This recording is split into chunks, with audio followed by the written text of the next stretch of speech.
السلام علیکم ورحمۃ اللہ وبرکاتہ۔ قارئین و سامعین، مزید ایک ویڈیو لے کر آپ کے سامنے حاضر ہوئے۔ امید کرتے ہیں کہ آپ کو یہ ویڈیو پسند آئے گی۔ عنوان ہے دین الہی سے محبت کا صلہ۔ مدینہ منورہ میں ایک نوجوان رہتا تھا جو بہت غفلت کا شکار تھا۔ اس کی زندگی بھی کافروں والی تھی، عادتیں بھی، لباس بھی، کھانا پینا بھی، سب کچھ اس کا کافروں کی طرح تھا۔ لیکن کلمہ پڑھتا تھا اور مدینہ طیبہ میں پیدا ہوا، وہیں کا رہنے والا تھا۔ جب وہ فوت ہوا تو اس کی نماز جنازہ پڑھی گئی اور جنت البقیع میں اس کو دفن کیا گیا۔ اللہ کی شان کہ وہ لوگ دفن کر کے واپس آئے تو ان میں سے ایک بندہ تھا جس کی جیب میں کوئی ایسا کاغذ تھا جو بڑی اہمیت کا حامل تھا، وہ گم ہو گیا۔ اس کو اندازہ ہو گیا کہ جب میں قبر میں میت کو رکھنے کے لیے نیچے ہوا تھا اس وقت وہ کاغذ نیچے گر گیا تھا۔ کاغذ بہت اہم تھا، چنانچہ اس نے حکومت سے اجازت مانگی کہ قبر کھولی جائے اور میرا وہ کاغذ نکالا جائے۔ اس کو اجازت مل گئی۔ جب قبر کھولی گئی تو کیا دیکھا کہ اس مرد کے بجائے ایک انگریز گوری لڑکی دفن ہے۔ قبر کھولنے والے بھی حیران۔ یہ بات کافی دور دور تک پھیل گئی۔ اس کی تصویر بھی لی گئی، اخباروں میں چھپوائی گئی کہ یہ لڑکی کون ہے۔ چنانچہ یورپ کے کسی ملک سے رابطہ کر کے ان کو یہ بتایا گیا کہ یہ تصویر اس کی بیٹی کی ہے۔ جب اس سے رابطہ کیا گیا اور جا کر اس سے ملے تو اس نے بتایا کہ چند دن پہلے اس کی بیٹی کی وفات ہوئی اور عیسائی کو قبرستان میں اس کو انہوں نے دفن کر دیا۔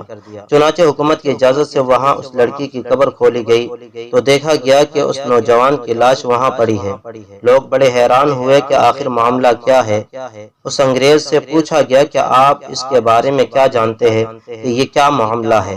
اس نے جواب دیا کہ اور تو مجھے پتہ نہیں، البتہ اتنا اندازہ ہوا ہے کہ میری اس بیٹی نے کچھ دنوں سے اسلام کے بارے میں کتابیں پڑھنی شروع کی تھی اور مجھے بار بار یہ کہتی تھی کہ یہ دین اسلام سے محبت رکھتی ہوں، ہو سکتا ہے کہ اس نے کلمہ بھی پڑھ لیا ہو۔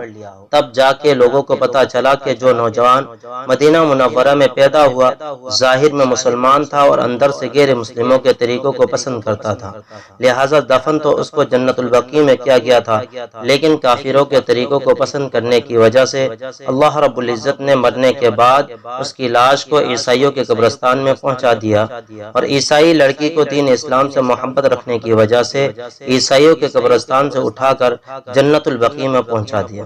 لہٰذا اگر ہمیں شوق و تمنا ہے اور دل کی آرزو ہے کہ مقدس مقام پر حسن خاتمہ ہو تو اسلام اور اپنے خالق و مالک کی محبت کو دل میں رچا اور بسا لیجیے۔ اللہ رب العزت سے دعا ہے کہ اللہ رب العزت ہمیں اپنی سچی محبت عطا فرمائے اور دین اسلام کے ساتھ جڑے رہنے کی توفیق عطا فرمائے اور خاتمہ خیر پر فرمائے اور مرتے وقت زبان پر کلمہ طیبہ جاری و ساری ہو، ایسی توفیق خیر عطا فرمائے۔ جزاکم اللہ خیر و احسن الجزا۔